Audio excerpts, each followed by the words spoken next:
Assalamualaikum warahmatullahi wabarakatuh. Alhamdulillahilladzi an'amana minan nasihin wa afhamana min ulumil ulama'i rasikhin. Asyhadu an la ilaha illallah wahdahu la syarikalah wa asyhadu anna sayyidana wa nabiyyana Muhammadan abduhu wa rasuluh la nabiyya ba'dah. Pemirsa Ubion TV yang dirahmati Allah, kembali berjumpa lagi dengan saya Tunku Ibnu Sa'dan dalam program Cahaya Hati. Dalam kesempatan ini, sambil kita menunggu waktu berbuka, coba kita lihat sedikit nasihat keberkahan dalam bersahur. Maka di antara begitu besar kemuliaan dan begitu banyak keberkahan di dalam bulan suci Ramadan, kadang-kadang seringkali kita mengabaikan dan menyepelekan begitu saja keberkahan tersebut. Katanya di antaranya adalah keberkahan dalam bersahur.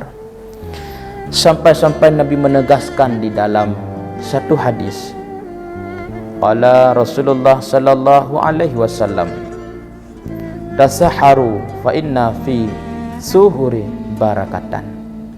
Rasulullah sallallahu alaihi wasallam bersabda dalam satu hadis, bersahurlah kamu, maka bahwa sungguhnya dalam bersahur itu tersimpan satu berkah yang begitu besar. Dan siapa yang siapa yang makan sahur, maka saat itu dia sudah mendapatkan istighfar daripada malaikat. Karena dalam riwayat lain mengatakan, siapa yang bersahur maka malaikat akan berselawat kepada orang tersebut. Pemirsa Ubion TV yang dirahmati Allah, tapi kadang-kadang manakala setelah kita melaksanakan ibadah sembahyang tarawih, sudah tradisi kebiasaan kita mengisi perut kita untuk berpuasa besok pada waktu yang bukan ditentukan untuk bersahur. Padahal dalam pandangan fikih sudah ada masa batasan untuk kita mendapatkan kesunahan bersahur dan mendapat keberkahan dalam bersahur. Maka batasan di dalam fikih untuk kita mendapatkan kesunahan dikala kita bersahur, dikala nisful laili, dikala pertengahan malam. Maka pertengahan malam itulah waktu yang pertama masuk dalam kesunahan bersahur. Dikala kita makan sebelum pertengahan malam, maka yang kita makan itu belum masuk dalam kesunahan bersahur. Maka mulai nisful laili, pertengahan malam, sampai akhir batas waktu keluar fajar sadek, yaitu fajar yang kedua, masuk waktu subuh, disitulah habis waktu untuk kita bersahur. Maka pemirsa Ubion TV yang dirahmati Allah, waktu yang paling baik untuk kita bersahur adalah waktu-waktu di akhir, hampir masuk dalam waktu imsak. Karena sunnah kita mentakhirkan sahur. Karena kenapa dalam sahur itu doanya diijabahkan oleh Allah. Dengan kita bersahur, walaupun sebiji kurma, walaupun seteguk air, engkau mendapatkan keberkahan yang begitu besar. Karena dikala situasi bersahur itu, saat itu pintu langit terbuka, doa-doa hamba diijabahkan oleh Allah. Maka orang yang menyepelekan bersahur, kadang-kadang menganggap bersahur itu biasa-biasa saja, tidak menjadikan itu momen yang paling bagus. Maka kadang-kadang dalam 30 hari Ramadan mereka menyia-nyiakan keberkahan yang amat besar yang tidak ada di luar bulan suci Ramadan. Pemirsa Obion TV yang dirahmati Allah, maka pandangan Syekh Ibnu Hajar di dalam kitab Fathul Bari ada beberapa hikmah dengan kita bersahur.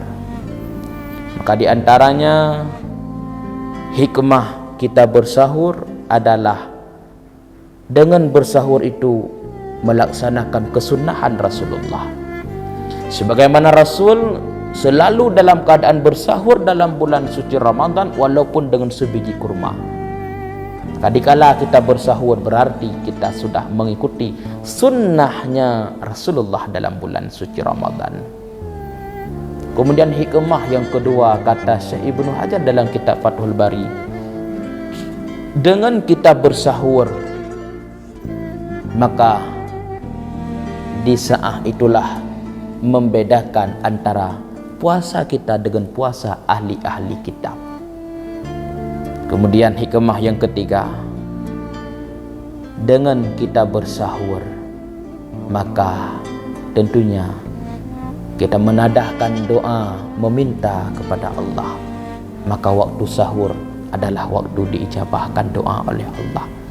Dengan kita bersahur tanpa sadar, kita sudah berdoa kepada Allah pada waktu yang pintu langit terbuka, pada waktu yang doa diijabahkan oleh Allah.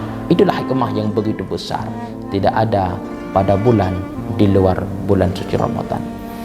Kemudian yang terakhir, yang keempat, kata Syekh Ibnu Hajar dalam kitab Fathul Bari, dengan bersahur maka dapat menguatkan ibadah kita dikala melaksanakan ibadah puasa.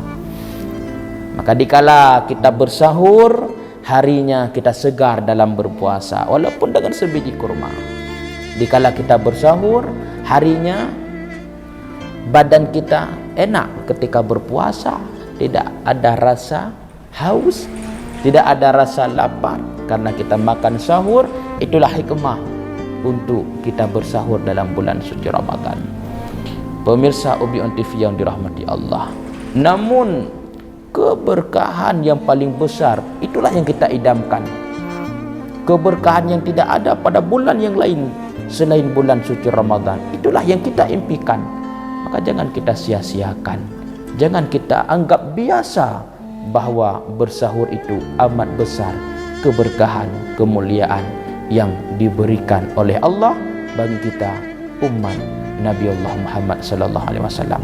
Pemirsa Obion TV yang dirahmati Allah, maka Ramadan beberapa hari ke depan akan kita lanjutkan.